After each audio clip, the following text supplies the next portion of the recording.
Avete già letto, visto qualsiasi cosa su Tesla, ma oggi in questo video vi dirò quali sono i 10 veri motivi per cui una Tesla è la miglior auto elettrica che potete comprare. Iniziamo. Allora, sicuramente ne avrete già sentito parlare, ma ve lo devo ridire anch'io perché è vero al 100%. La rete di ricarica supercharger di Tesla, che è molto distribuita in Italia e soprattutto nel resto d'Europa, ci ho girato in altri 3 paesi europei senza nessun problema, è una vera garanzia. Perché? Perché siete sicuri che avete a portata di mano, diciamo, soprattutto per i grandi spostamenti, un sistema di ricarica rapida, che tra l'altro è sovradimensionato rispetto alla velocità di ricarica delle auto stesse, sempre funzionante. Questa è la vera garanzia, cioè la certezza che lì la ricarica andrà a buon fine, senza pensieri, senza dover fare niente, tra l'altro semplicemente prendendo il proprio connettore, inserendolo nell'auto e la ricarica inizierà automaticamente e verrà addebitata quando lo sganciate sulla carta di credito impostata nell'app Tesla. Il punto successivo è strettamente collegato, è il fatto che questo è probabilmente uno, se non il miglior software per quanto riguarda la programmazione di viaggi direttamente integrato nell'auto. Facciamo per esempio un esempio, vogliamo andare a Napoli, lui in automatico deciderà le soste e questo vabbè è diciamo un po' anche il minimo sindacale, ma con una chiarissima indicazione degli stalli disponibili, vedete qui 17, di con quanta autonomia arriverete, quanto dovrete stare fermi, potete poi impostare l'energia all'arrivo, no il 10% è troppo poco, voglio arrivare a Napoli con il 30 e lui si adatta. Tra le altre cose continuerà ad adattarsi durante il viaggio in base al traffico, in base alle stalli disponibili e sceglierà sempre i supercharger migliori, non solo come disponibilità ma anche per servizi. In sostanza voi, come avete visto, scegliete solo dove volete andare e vi dirà tutto lui. La macchina poi, anche questo forse l'avrete sentito dire, si aggiorna spesso, di per sé questa non è un grande pro. Il vero pro è che questi aggiornamenti sono degli aggiornamenti veri, tra l'altro per puro caso c'è un nuovo aggiornamento disponibile proprio stamattina a riprova, cosa che non c'era quando sono uscito di casa. Questi aggiornamenti veri, vi leggo un po' di esempi, solo dall'inizio del 2025 è stata introdotta la funzione di anti-abbandono che capisce se lasciate un bambino all'interno dell'auto sfruttando la telecamera frontale che fino ad oggi veniva usata soltanto per vedere se stavate davvero guardando la strada, la possibilità di utilizzare anche la telecamera del montante centrale dell'auto per quanto riguarda la sentinella. Prima delle 6 telecamere ne venivano usate soltanto 4, la possibilità di introdurre il LED a tempo di musica all'interno dell'auto, questa no effettivamente non è molto utile, ma per un tamarro come me quasi lo è, la funzionalità di risparmio energetico. Per chi ha l'ansia da autonomia c'è una funzione nuova che adesso permette di ridurre al minimo tutte le cose che potrebbero rubare energia ma voi non lo sapevate. Oppure ancora gli avvisi di visibilità della fotocamera, quindi una fotocamera esterna troppo sporca e vi avvisa se secondo lui è da pulire. Oppure ancora l'avviso dei pedoni quando passano dietro o per esempio ancora il preriscaldamento della batteria se navigate verso caricatori di terze parti. Queste sono tutte novità che il 1° gennaio 2025 non c'erano e adesso ci sono in quasi tutte le Tesla in circolazione. Un'altra cosa su cui secondo me Tesla è imbattibile, che è una delle pochissime aziende che davvero ascolta gli utenti. L'esempio più emblematico, ma non è assolutamente l'unico, è la Joe Mode. Perché vi parlo proprio della Joe Mode, che è la modalità che abbassa il volume degli avvisi sonori. Giusto per farvi un esempio, se io adesso provo a inserire la retro, la macchina si lamenterà con questo suono. Se attivo la Joe Mode e faccio la stessa cosa, il suono sarà molto più basso. Che cos'è la Joe Mode? È la modalità che vi ho raccontato. Perché si chiama Joe Mode? Perché il tizio che l'ha consigliato a Tesla si chiamava Joe e lo ha fatto ovviamente sul social Twitter. Non è questa l'unica cosa, in generale è un'azienda che ascolta molto gli utenti e va in quella direzione lì, è molto comunicativa, dice cosa arriverà, cosa non arriverà, quando, dove, in che tempi, questo mi piace molto. Sono qui per dirvi, lo ammetto, anche qualche ovvietà. L'efficienza di una Tesla, di questa Model 3 ma anche delle altre, è veramente sorprendente in confronto alle altre auto elettriche. In questo caso è anche molto grazie all'ottimizzazione, quello che volete, ma anche a un coefficiente aerodinamico molto basso, qui è 0,219. Cosa vuol dire? Vuol dire che Tesla, avendo fatto fin dal giorno 1 solo macchine elettriche, non ha dovuto mantenere un calandrone o una qualcosa davanti, magari che sia riconoscibilmente la mascherina del brand, perché altrimenti poi nessuno ti compra la macchina, e ha potuto inventarsi sostanzialmente il design che voleva, tutto a favore dell'aerodinamica. Non è soltanto aerodinamica, è molta ottimizzazione, è molto lavoro, è il fatto, come dicevo, di essere un'azienda molto più giovane, se vogliamo, di tante altre storiche, ma che ha dal giorno 1 incentrato tutto sull'efficienza, perché non ci doveva mettere dentro un motore endotermico. Quindi, con lo stesso consumo e lo stesso costo dal punto di vista di energia, fate molta più strada e quindi alla fine spenderete meno. Sapete sicuramente che quest'auto è piena di telecamere, ne vedete una qui per esempio, ne vedete una qui al fianco, poi ci sono quelle davanti, c'è quella dietro.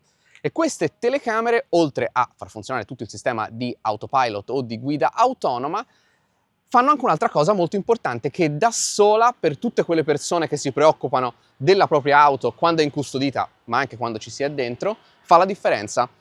Tesla la chiama Sentinella, ma il nome è abbastanza autoesplicativo. Sostanzialmente controllano il perimetro attorno all'auto tutto il tempo quando la vostra auto è ferma, se lo tenete attivato, ovviamente, e lo fa controllando tutte le persone o le cose che si soffermano troppo vicino alla vostra auto, salvando tutto, inviandovi anche notifiche nel caso qualcuno provasse a forzare la vostra auto, e in guida invece la Sentinella diventa una dashcam senza dover installare degli attrezzi all'interno della vostra auto. Lei registra sempre, continuamente mentre guidate, e voi potete salvare definitivamente le clip con un colpo di clacson o con il tastino sullo schermo.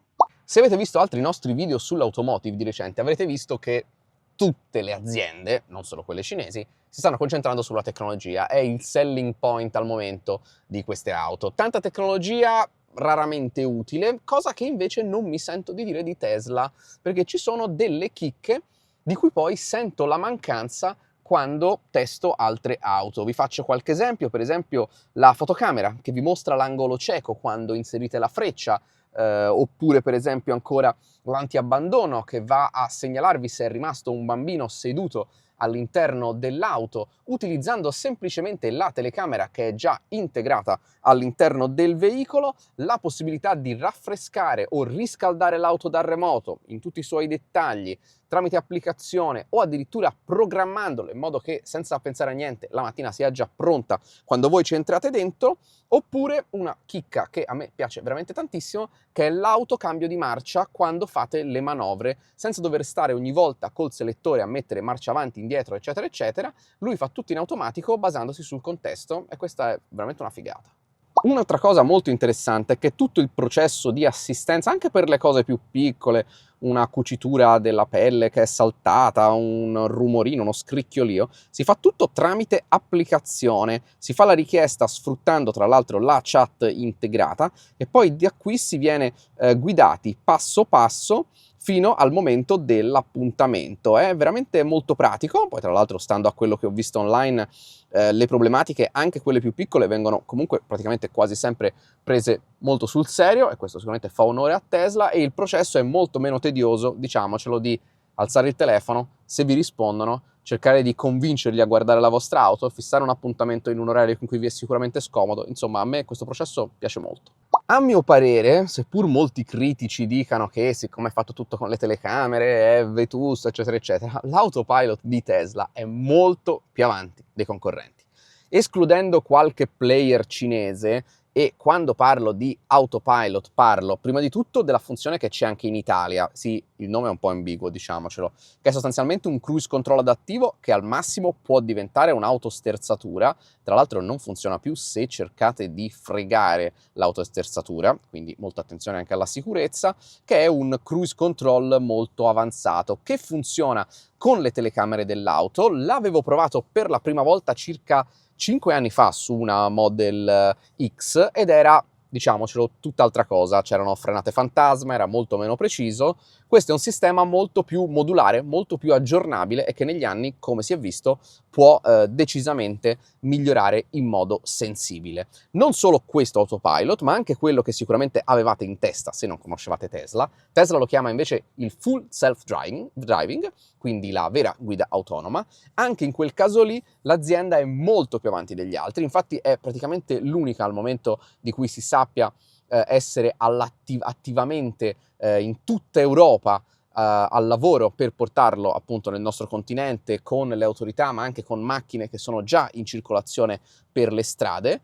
Il tutto, tra l'altro, bisogna rendere onore a Tesla, con un hardware che in teoria è inferiore ai concorrenti e invece ha dimostrato, ci sono anche dei test molto interessanti che vengono dalla Cina, che anche sul puro punto di vista della sicurezza Tesla è più avanti degli altri. Piccola clip aggiuntiva in quella che chiaramente non è una Tesla, ma purtroppo la clip era venuta senza audio, quindi la rigiro al volo qui. Una considerazione: le Tesla si aggiornano, ma soprattutto si aggiornano tutte. E questa cosa è incredibile. Perché? Perché è un po' come gli smartphone, no? Quando adesso c'è una grandissima sensibilità se lo smartphone si aggiornerà per una major release, 2 major release, 5 anni di patch di sicurezza, 6, 7, ecco. Tesla in questo senso è un po' la Apple, ma forse anche di più, perché ad oggi tutte le Tesla ricevono gli aggiornamenti, le nuove major release, appunto, i bug fix, eccetera, eccetera, che coinvolgono tutta la line-up dei veicoli che sono appunto in circolazione. Questo non vuol dire che tutte le auto ricevono tutte le nuove funzioni. Il parallelismo con gli smartphone funziona benissimo, ci sono nuovi sistemi operativi che portano un sacco di funzionalità, alcune cose non sono compatibili con l'hardware di dispositivi magari un pochino più datati, ma la maggior parte delle novità, quelle software, che non sono poche, come vi raccontavo prima, quelle arrivano ovunque e questa cosa è spettacolare. Ditemi quale altro produttore fa una cosa del genere, quale altro produttore continua ad aggiornare le vostre auto a lungo con funzioni interessanti nel tempo invece di abbandonarle dopo 1 anno o 2 e solo qualche patch di sicurezza. E questi erano i 10 motivi per cui una Tesla è la migliore auto elettrica che potete comprare. E se pensate che questo video sia un po' di parte, aspettate a vedere il prossimo video, ovvero i 10 motivi, le 10 cose, i 10 difetti di una Tesla nell'uso vero, quotidiano. Se non l'avete mai fatto, iscrivetevi al canale, attivate la campanella delle notifiche e noi ci vediamo al prossimo video.